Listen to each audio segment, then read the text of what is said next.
हरे कृष्णा। पूर्ण पुरुषोत्तम श्री हरि विष्णु की भक्ति करने से हमें निश्चित रूप से आध्यात्मिक जगत की प्राप्ति होती है। भगवान श्री कृष्ण ने स्वयं भगवत गीता में कहा है कि भौतिक प्रकृति के कठोर नियमों का पालन करना अत्यंत कठिन है, लेकिन जो भगवान श्री कृष्ण के प्रति समर्पण करता है वो सरलता से भौतिक बंधनों से बाहर निकल जाता है और भगवान श्री कृष्ण के परम पद को प्राप्त कर सकता है। भगवान श्री कृष्ण की शुद्ध भक्ति प्राप्त करने का एकमात्र सरल मार्ग एकादशी व्रत का पालन करना भी है। प्रतिमास 2 बार एकादशी आती है। एक एकादशी कृष्ण पक्ष में और दूसरी शुक्ल पक्ष में आती है। प्रत्येक एकादशियों का अपना अपना महत्व होता है और एकादशी का महत्व दर्शाते हुए श्री हरि भक्ति विलास में कहा गया है, बालत्वे यौवने वापि वृद्धत्वे वा विशाम्बर उपोषेकादशीं नूनं नैव प्राप्नोति दुर्गतिम्।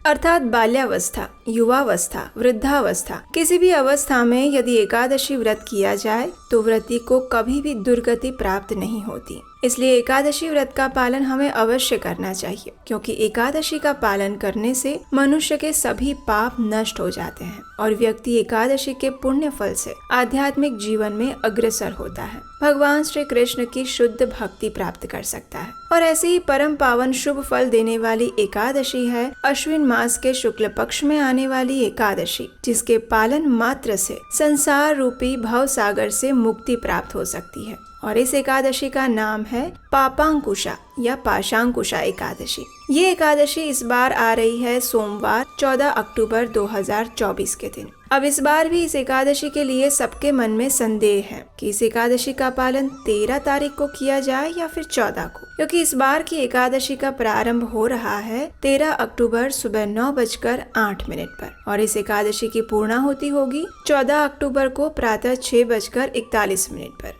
तो देखिए, इस बार की जो एकादशी है वो त्रिस्पृशा महाद्वादशी है। तो इसलिए इस वर्ष भले ही पापांकुशा एकादशी का आरंभ 13 अक्टूबर से हो रहा है, लेकिन ये एकादशी तिथि अगले दिन द्वादशी के सूर्योदय तक विस्तारित हो रही है। और इतना ही नहीं, जो द्वादशी तिथि है वो भी अगले दिन त्रयोदशी के सूर्योदय तक विस्तारित हो रही है। ये संयोग एक विशेष नक्षत्र से बनता है, इसलिए इस एकादशी को त्रिस्पृशा महाद्वादशी कहा जाता है। संपूर्ण वर्ष में इस प्रकार की कुल 8 महाद्वादशी तिथि आती है और उनमें से एक है ये पापांकुशा एकादशी। शास्त्रों में वर्णन आता है कि जब इस प्रकार त्रिस्पृशा एकादशी तिथि आए तो उसका पालन महाद्वादशी के दिन करना चाहिए। हमारे सनातन वैदिक कैलेंडर के अनुसार भी किसी भी दिन की शुरुआत सूर्योदय से होती है और इस बार की एकादशी द्वादशी युक्त है। और जब एकादशी द्वादशी के साथ संयुक्त हो तो व्यक्ति को इस दिन व्रत न करके द्वादशी पर ही व्रत करके त्रयोदशी पर उसका पारण करना चाहिए। श्री हरि भक्ति विलास में कहा गया है,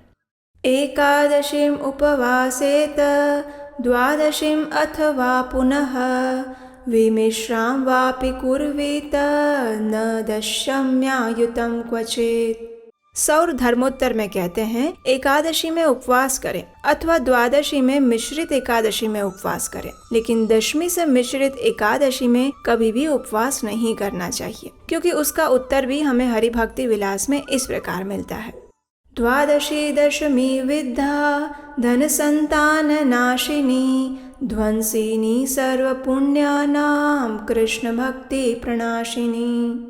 दशमी विद्या एकादशी धन और संतान का नाश करने वाली है। ये समस्त पुण्यों को ध्वंस कर देती है, इसलिए श्री कृष्ण भक्ति का वो नाश कर देती है। तो इसलिए दशमी से सम्मिलित एकादशी का पालन कभी नहीं करना चाहिए। जो भी एकादशी दशमी से सम्मिलित होती है उसमें असुरों का वास होता है और इस दिन उपवास करने वाले को नकारात्मक परिणाम भी प्राप्त होते हैं। जो एकादशी द्वादशी के साथ सम्मिलित है उसमें भगवान हरि का वास है और इस दिन उपवास करने पर पूर्ण फल प्राप्त होते हैं, जो कि यथोचित है। पद्म पुराण और मार्कंडेय पुराण में भी वर्णन आता है कि जो व्यक्ति वर्ष में आने वाली इस 8 महाद्वादशी का पालन नहीं करता है उसे संपूर्ण विश्व के प्रलय होने तक यमपुरी में निवास करना पड़ता है। शास्त्रों में वर्णन आता है कि इस प्रकार महाद्वादशी तिथि जब पर भी आती है तो भक्तों को महाद्वादशी का सम्मान करना चाहिए, क्योंकि महाद्वादशी के दिन एकादशी का व्रत पालन करने से एकादशी तिथि का फल अपने आप मिल जाता है। तो इसलिए इस बार एकादशी का पालन हम कर रहे हैं 14 अक्टूबर 2024 सोमवार के दिन। इस दिन ब्रह्म मुहूर्त का समय है प्रातः 4:53 का और सूर्योदय होगा 6:29 पर। इस एकादशी का पारण हम करेंगे दूसरे दिन यानी कि 15 अक्टूबर 2024 मंगलवार के दिन त्रयोदशी पर प्रातः 6:29 से लेकर 10:18 के बीच में।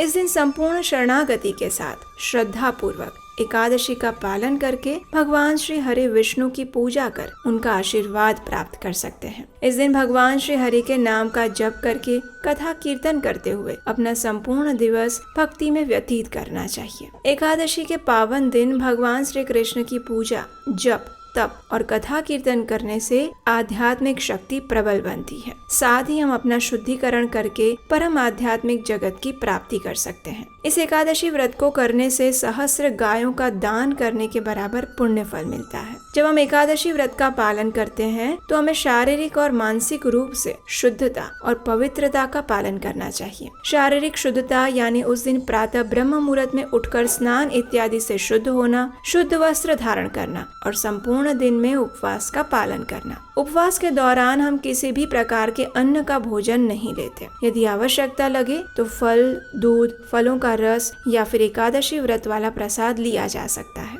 लेकिन अन्न भोजन कदापि नहीं लेना चाहिए। मानसिक शुद्धता का अर्थ है प्रातः काल में भगवान की मंगला आरती करना अथवा उसका दर्शन करना और फिर तुलसी देवी की पूजा करना, उनके समक्ष बैठकर हरे कृष्ण महामंत्र का जप करना, यानी हरे कृष्ण कृष्ण कृष्ण हरे हरे, हरे राम राम राम हरे हरे। इस महामंत्र की अधिक से अधिक माला का ध्यान पूर्वक जप करना। संपूर्ण दिन में भी आप ये जप माला पर कर सकते हैं। भगवान की कथा का श्रवण करना, भगवत गीता, श्रीमद् भागवतम का पाठ करना। एकादशी के दिन मानसिक शुद्धता का अर्थ ये भी होता है कि किसी के बारे में बुरे भाव मन में ना लाना, कटु वचन ना बोलना, आलस्य, अहंकार, क्रोध, असत्य वचन इत्यादि से बचकर रहना, व्यर्थ की बातों और कार्यों में समय व्यय ना करना, अपनी मानसिक चेतना को अधिक से अधिक भगवान श्री कृष्ण के ऊपर केंद्रित रखना। इस प्रकार निष्ठा पूर्वक एकादशी व्रत का पालन करके अगले दिन त्रयोदशी पर उसका निर्धारित नियम और समय के अंदर पारण करना। अगर आप इस एकादशी की पौराणिक कथा सुनना चाहते हैं और इस महत्वपूर्ण एकादशी का पारण कैसे करना चाहिए ये भी जानना चाहते हैं तो प्रतीक्षा कीजिए, जब हम आपके लिए ये सभी जानकारी जल्द ही लेकर आएंगे। लेकिन उसके लिए अगर अभी तक नहीं किया है तो इस चैनल को याद से सब्सक्राइब करके रख लीजिए, नोटिफिकेशन भी ऑन रखिए। आप हमारे व्हाट्सएप और टेलीग्राम ग्रुप से भी जुड़ सकते हैं, जहां हम एकादशी से जुड़े सभी अपडेट्स देते रहते हैं। तो चलिए इस पवित्र पापांकुशा एकादशी का पूर्ण श्रद्धा पूर्वक पालन करके भगवान श्री हरि को प्रसन्न करते हैं और अपने आध्यात्मिक जीवन में प्रगति करते हैं। हरे कृष्णा।